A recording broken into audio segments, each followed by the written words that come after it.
नीटच्या सुधारित निकालामध्ये घटले 4 लाख मुलांचे 5 गुण। आता 4 फेऱ्यांमध्ये होणार काउन्सिलिंग। गैरप्रकार केलेल्या विद्यार्थ्यांचा काउन्सिलिंगमध्ये सहभाग होणार। नीट यूजी परीक्षेमध्ये विद्यार्थ्यांनी फुटलेल्या प्रश्नपत्रिकेसाठी मोजले 35 ते 60 लाख। सीबीआयच्या तपासामध्ये माहिती उघड।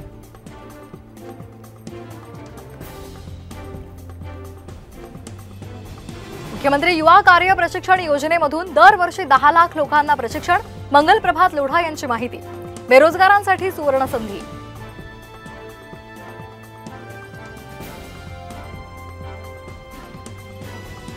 केंद्र सरकारच्या इंटर्नशिप योजनेवर कंपन्यांकडून नाराजी। कंपन्यांची चर्चा न करता योजना जाहीर केल्यामुळे कंपन्या नाराज।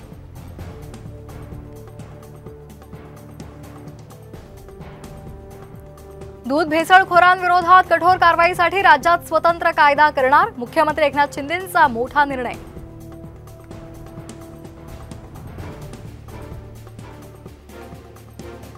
मुसळधार पावसामुळे मुंबई पुणे दरम्यान धावणाऱ्या 3 एक्सप्रेस गाड्या रद्द।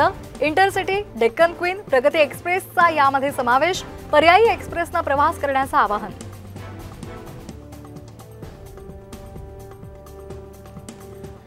रायगड अलिबाग समुद्रामध्ये भरकटलेल्या जहाजावरील 14 खलाशांचं बचाव कार्य सुरू। तटरक्षक दलाच्या हेलिकॉप्टरनं खलाशांच्या सुटकेचे प्रयत्न।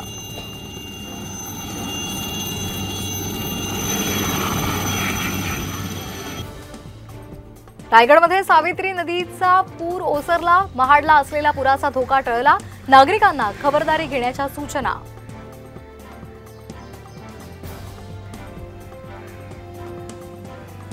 सांगलीतलं पुराचं पाणी आता दुष्काळी भागाकडे होणार रवाना।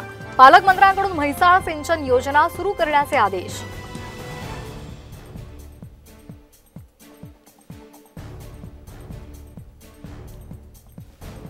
सांगलीच्या पावसापासून संरक्षणासाठी शेळ्यांना घातला रेनकोट। शिराळामधल्या शेतकऱ्यांची अनोखी शक्कल।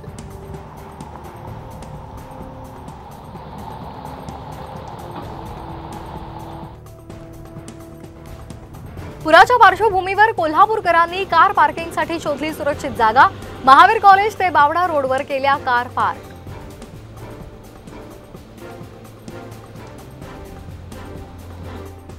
कोकणामध्ये जाणाऱ्या गणेश भक्तांसाठी आणखी काही विशेष रेल्वे गाड्यांचं नियोजन। पश्चिम रेल्वेच्या 6 विशेष गाड्यांची सोय। रविवारपासून आरक्षण सुरू होणार।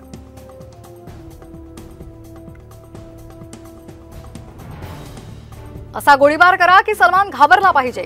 अनमोल बिश्नोईनं शूटर्सना दिल्या होत्या सूचना। चार्जशीटमधून नवा खुलासा।